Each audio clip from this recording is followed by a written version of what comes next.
Your client just told you their target audience is everyone. And I get it. They want to sell to everybody. But that answer, it's actually costing them money.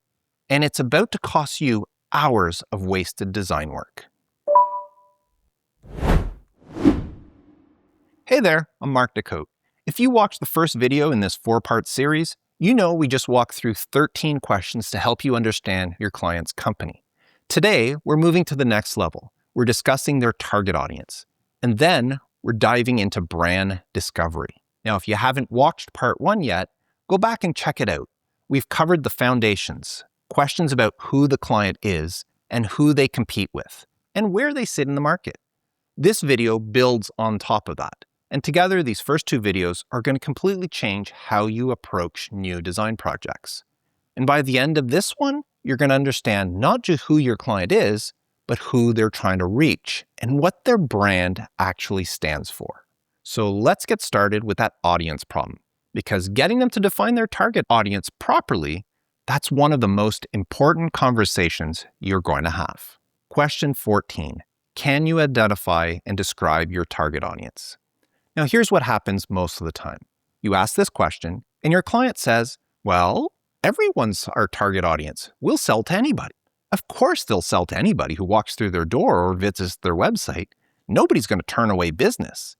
But that's not what we're asking. We're asking them to define their ideal target audience, to get specific. Because here's the reality. You can't design for everybody. It's impossible. Design needs focus. It needs direction. So when a client tells you that everybody is their audience, you need to help them understand that narrowing it down doesn't exclude anyone. It just provides direction for your design. Let me explain it this way. If they say their target audience is business women in their late 20s or early 30s who work in the corporate sector, that's more specific. That's something you can design for. Does that mean that they won't attract men? No. Will they also appeal to women who are older or younger? Probably. But now you have a clear direction. You're designing with focus. When you have that focus, the design is stronger. It's more targeted. And ironically, it appeals to more people because it's so clear about who it's trying to reach. So your job in this conversation is to help them get specific. Ask them about age, ask them about gender, ask them about social class, location, income levels, whatever helps paint a picture of who they're trying to reach. Sometimes they'll push back. They'll say, no, really, everyone is our audience. And you continue to agree with them. You can say, yes, you'll sell to everyone. But let's narrow it down for design purposes. Let's imagine your ideal customer. Who are they? Now, question 15, are you focusing just on this target market, or are you trying to hit other markets as well? Now, this one is important because I've had clients come to me and say, yes, I know exactly who my target market is. But then they're so narrowly focused that they're actually alienating everybody outside that market. And sometimes that's a problem. Sometimes you do want some spillover. You want your design to appeal to your main target, but not push away people on the periphery. So you want to ask them, are we trying to hit multiple markets here? Or is this one specific market and we're okay if we don't appeal to people outside of it? The answer to that question changes your design approach. Now, question 16 is, how do you think your target audience describes your company? This is always an interesting question because sometimes they won't know the answer off the top of their head. But if they have testimonials from clients, that is gold. That's real feedback from their actual target audience. If you can get a hold of those testimonials, use them. They tell you how people actually perceive the company, and that matters for your design. Now, question 17 is, how is your target audience currently discovering your company? Is it word of mouth? Are they doing radio and TV ads? Are they active on social media? Are they getting found through search engines? How people discover the company tells you something about where they are and how they think. And that informs your design as well. Now, question 18, how are you currently connecting with your target audience? Is the company actively on social media? And if so, which ones? Do they have an email list? Do they do events? How are they reaching out to people? Understanding their current connections helps you design in a way that fits into their existing strategy. You're not designing in a vacuum. You're designing for a specific ecosystem. So that's the audience side. Those 5 questions help you understand who they're trying to reach and how they're reaching them. Now let's shift gears. We're moving into brand territory. And this is where the design really starts to take shape. Now, question 19 is, does your company use a specific color palette? Sometimes companies already have this figured out. They use consistent brand colors across all their channels. Other times, they may have a one-color logo and no idea what else to use. It's amazing how many established companies don't have a defined color palette beyond the color of their logo. So you need to ask, do they already have something established? If they have a blue logo, do they also have complementary colors that work with it? Or is this something you're going to need to establish for them? This matters because colors send signals. Colors create emotional responses. And if you don't know what's already established, you might design something that clashes with their existing brand. Now, question 20, are there any design elements associated with your company or brand? Now, beyond the logo, are there consistent visual elements? Do they use certain fonts in everything they do? Are there certain icons or images that show up repeatedly? Let me give you an example of this. There was a restaurant in my hometown called Bobby's Place. Now, Bobby was the owner's son, and every single piece of marketing material for this restaurant, everything they put out, including the sign on the front of the building, had a school photo of Bobby on it. So every year, when Bobby received the new school photo, the owner updated all his marketing material to use it. His advertising, his menu, even the sign on the front of the building was changed. That was a design element associated with the brand. People came to expect to see at what stage of life Bobby was. And when I was hired to design something for the restaurant, I needed to know this. I couldn't just design a beautiful menu without knowing that specific photo had to be incorporated. So ask about these elements. Ask about fonts, about images, about photos, about icons, anything that shows up consistently in their brand. Sometimes it's simple. Sometimes they'll tell you, we never use serif fonts, or we've never used sans serif fonts. That's the information you need before you start. Now, question 21, does your company have a mission statement? Now, not every company has one, so this might not always apply. But if they do, a mission statement can tell you a lot about what the company really cares about. It can give you insight that goes beyond just the products or services that they offer. It tells you their values. Now, question 22 is, what current and past marketing material have you used? If this is an established company, they've got a history. You want to know what they've done before, because if they're coming to you for something new, you don't want to recreate what they already have. But at the same time, you might want to connect the old to the new. You might want to carry forward elements that people recognize so they continue to associate them with the same company. I did the marketing material for our local Highland Games event. But before I took them on as a client, everything they did featured this one specific tartan. The games have their own official tartan, and it was used as the background for every ad, every brochure, every poster, even the background on their website. But it was so busy that I thought it was a little overwhelming. It took over the design. So when I took over and became their designer, I told them I needed to change that approach.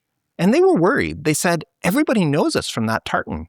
And I said, yes, they do, but we can still use it, but we're not using it as a background. Let's incorporate it differently. So I redesigned everything so that the tartan was still there, still recognizable, but it wasn't the dominant element anymore. People still immediately saw it, and they connected it to the Highland Games, but now the design could actually breathe. And that's what you're thinking about when you ask about past materials.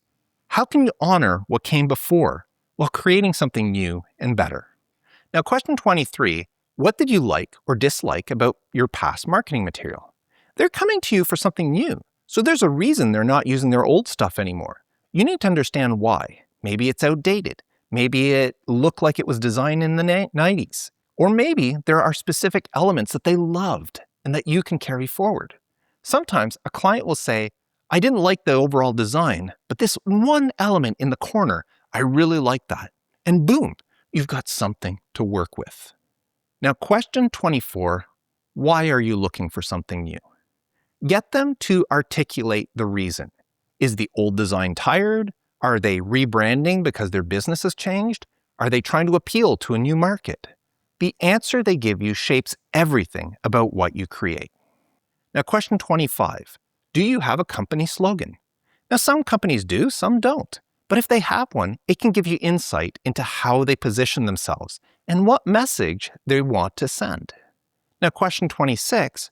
What feedback have you received on your past marketing material? Now, this is about perception.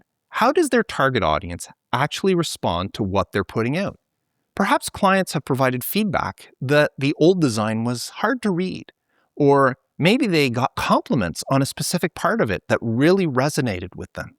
When you understand what their audience thinks about their current or past branding, you know what to keep and what to change.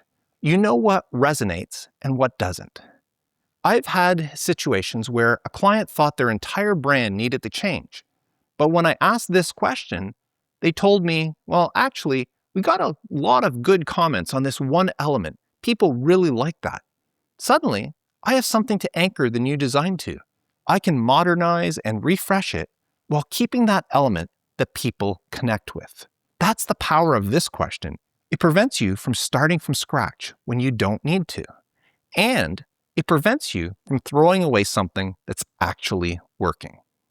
Now, question 27, do you consider your brand material to be more traditional or modern? Now, this is a huge one. Some companies want to stay current. They refresh their look every few years to stay modern and relevant. Other companies want to be timeless. They want something that won't look dated in 5 years. They want to maintain stability and heritage. Look at two of the biggest brands in the world. Pepsi-Cola redesigns its logo every decade or so to feel more modern and current. Coca-Cola, on the other hand, their logo hasn't really changed much in over 100 years. And that's intentional. Knowing whether your client is a Pepsi or a Coca-Cola changes your entire design direction. So you have to ask this, and you have to make sure you understand their answer. Now, question 28, is your brand associated with high-end or cost-effective products and services? Are they the premium option or the affordable option? Are they targeting luxury or mass market? High-end brands often use more white space, sophisticated typography, and premium imagery. They communicate exclusivity and quality, where cost-effective brands often use bold colors, clear messaging, abundant information. They communicate value and accessibility. If you don't understand where they sit on that spectrum, your design is going to miss the mark. Now, question 29, what would you like your target audience to think of when they see your marketing material? This is where you get into the emotional side of design. What feeling are you trying to create? Do they want people to feel trust?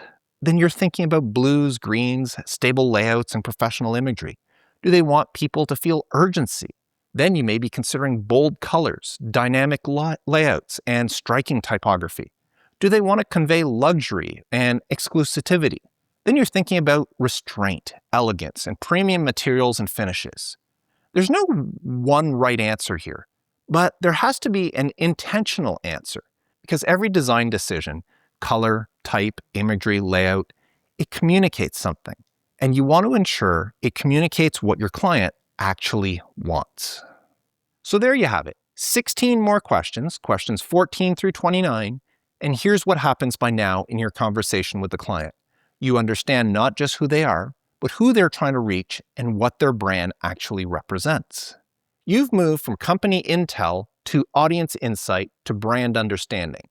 You're not designing blindly anymore. You're designing with direction. Now we've covered 29 questions so far across the first 2 videos, but we're not done yet. In the next video, we're going to get into your client's design preferences. This is where things get specific about what they actually want to see, because understanding the business is one thing, but understanding what design direction they want is another. We're also going to talk about those design elements that can really change a project, the ones that save you from doing work twice. And then in the 4th and final video, we're going to handle the stuff that makes designers nervous: budget, timelines, and all the logistics that actually make the project work. Now, if you're finding this series helpful, please subscribe and ring that notification bell. We're building a complete toolkit here for how to approach design projects like a professional.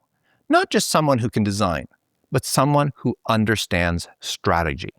And if you're ready to start using these questions with your clients, I've put together a downloadable PDF with all 50 questions organized by category. You can grab that in the description below and then print it out and use it as a reference during client calls, whatever works for you. Just check the link in the description. That's it for this one. See you in the next video. Until then, stay creative.